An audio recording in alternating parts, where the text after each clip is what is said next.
Well, I hate to say it, but virtually everyone is wrong when it comes to Palantir stock in the investing community. I mean, it's rare that both the bulls and the bears miss so wildly, but that's just a routine day in the world of Palantir stock. No matter what it is, from big contracts to Alex banging the table, the bulls and the bears tend to get it wrong. That's one of the main reasons why you see such wild swings in the stock price, both up and down, basically rinse and repeat all the time in regards to stock price. So if you own Palantir or you want to own Palantir, it is critical that you understand these 3 facts that everybody gets wrong about Palantir stock, so that way you don't get it wrong as well. So guys, let's jump right into it with fact number 1, and that is that Palantir is a slower style of growth stock. So what exactly do the bears get wrong in regards to this? Well, they basically say that the contracts have absolutely no value, they're not going anywhere, and they absolutely refuse to actually acknowledge the fact that there is actual future growth with a lot of their contracts. But more importantly, the bears especially are the worst about not exactly explaining to you why is it that when Palantir signs a, $100 million contract, why does it not hit the bottom line immediately? For those of us that understand Palantir on a higher level, you understand that their sales process takes time. The way that they charge customers takes time. More importantly, a lot of their customers are government customers. And heck, the US government sometimes pays their bill, sometimes doesn't pay their bill. They eventually pay the bill, but it's not always in a timely manner. So their entire process is set up to where the contract is signed here, but in regards to payment, it could be months until they actually see the payment actually come into their business. And that's okay. That's part of the business model. But bears are going to conveniently forget about that and then try to make their bear case based upon the fact that, look, they signed this big contract, but I mean, here we are right here looking at the numbers just a month later on the quarterly statement. And, we're not seeing any growth there. Look at that. The growth mark was still down. Clearly that contract didn't help, when nothing could be further from the truth. It's just going to help the next quarter, maybe even the quarter after that in regards to where the stock's going. But don't worry, the bulls aren't off the hook either. They get this wrong as well. So what exactly do the bulls get wrong? Well, they basically say that Palantir just has these insane growth potential and these insane growth trajectories, when the reality is actually very different. Every single contract is not sending the stock to the moon. I'm sorry, I wish it was the case, but it really isn't. And not every single contract is going to turn into billions in future business just because it's sticky and a lot of other items like that. Now, I agree.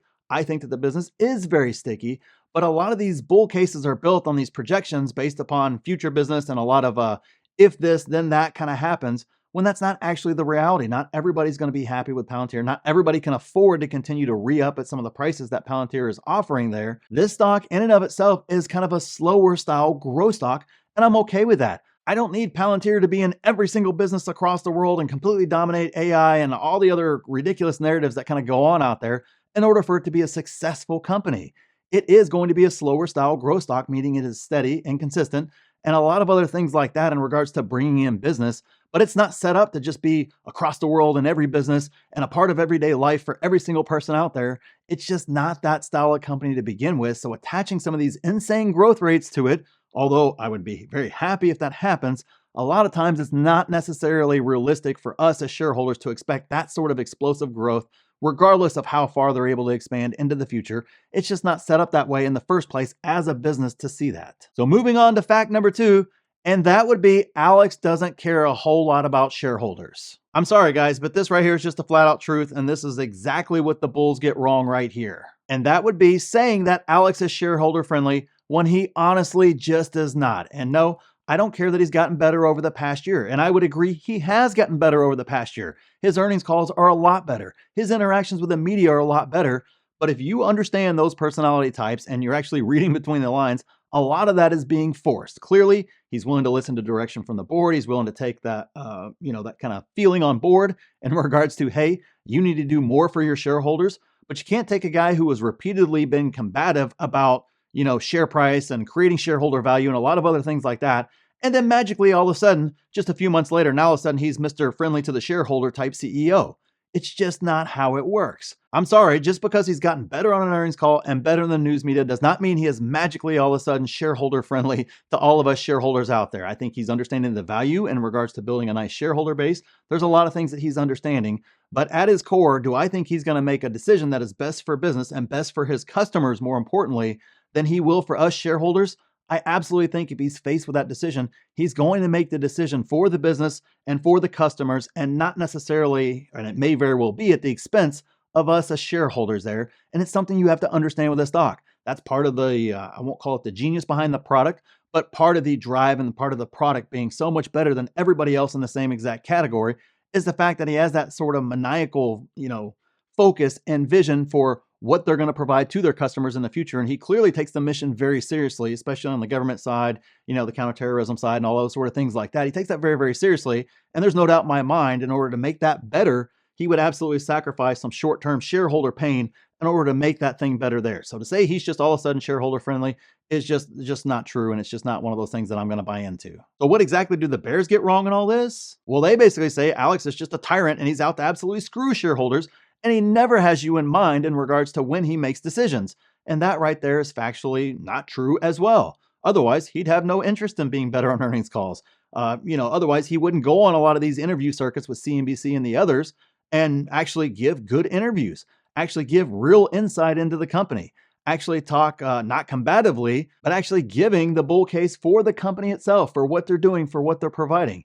It is a very refreshing and very welcome thing. But to say he's going to completely destroy shareholders altogether, again, is completely false. And you can tell right there, it does. The board clearly got in his ear and changed his mind in regards to trying to deliver more on the shareholder value. So both of those issues, both for the bulls and the bears, have the issue in regards to Alex, to me, completely wrong. And finally, we have fact number 3, and that is that Palantir price will move slower than any of us want it to. So what exactly do the bears get wrong with this particular narrative? Well, the fact that it's never going to be any more than a $10 stock. I could easily place a valuation on the stock anywhere between 15, 18. I can even make a case for 20, a little bit tougher to get up over 20 there. But in regards to that case right there, it's absolutely worth that, if not more, just given the growth rates and everything else. But yet the bears will tell you it's not even a $10 stock. It really should be a $5 stock. It really shouldn't even be in the stock market.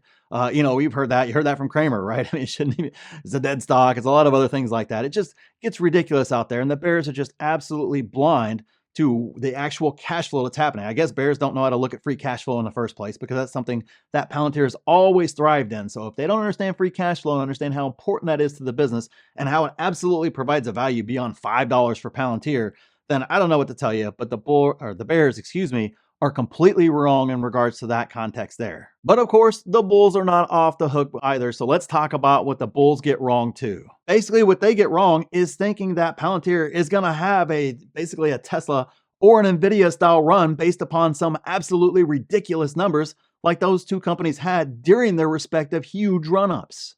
Just the way they do business in general alone lends itself to not being able to have these absolutely ridiculous performances like those two stocks had. I'm sorry, it's just not how it goes. You need an absolute Herculean effort to get those sort of 10x style runs in a stock in a very short period of time.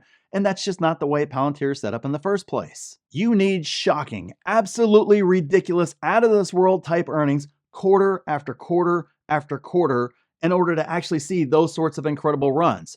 And with Palantir, what I think we're going to get and what we have gotten so far is good to great earnings consistently quarter after quarter after quarter. Of course, there's an occasional down quarter, maybe an occasional quarter that's a little bit better than most, but we have not gotten, and I don't think we're going to see, exceptional, blow it out of the water, just ridiculous earnings across the board where everybody is basically praising those earnings calls and basically saying, wow, that right there was an incredible quarter. They absolutely blew every number out of the water, and by a lot.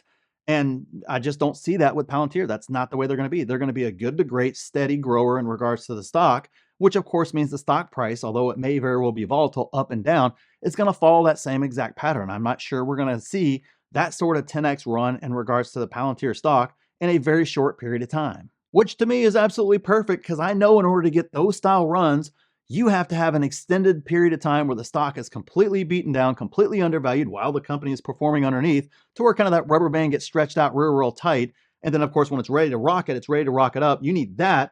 And then you also need ridiculous earnings performances quarter after quarter after quarter in order to kind of get that sort of a slingshot, to get that style run in a stock. And that's just not the way Palantir is set up in the first place. And that's okay. That just means huge opportunity for us as investors, because every time Palantir gets ignored, it means we're going to be able to add on those dips and continue to get that nice steady growth up. And before people know it, it's going to be a $20 stock. It's going to be a $30 stock or more in the future, but it's not going to have this ridiculous hype, huge rally that kind of goes on. Sure, we got that off the bottom from last year, but everything kind of rallied right there at the beginning of the year. So I can point to a lot of different stocks that had that sort of run.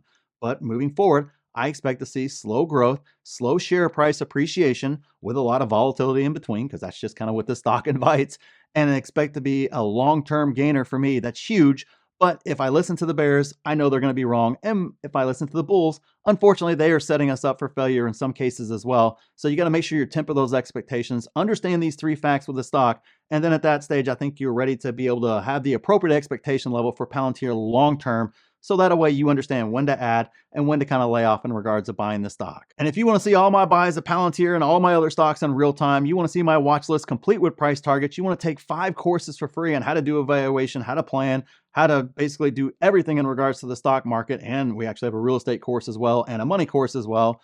And you want to use the stock analyzer tool completely for free. You want to have direct access to me 24/7 in my DMs. You can hit me up over in the Discord. Tons of different ways. We got live Q&As too. You can jump on there and talk to me as well. So many things going on in there. 3 to 5 videos a week getting released. We have some seminars coming up. We have all kinds of different things for you guys to become better investors. Check it out. It's the pinned comment down there and see if a membership's right for you. And click this video here if you want to see exactly what I'm buying in this market. And click here to see my exact plan for this market. So thanks for watching, and we'll see you in the next one.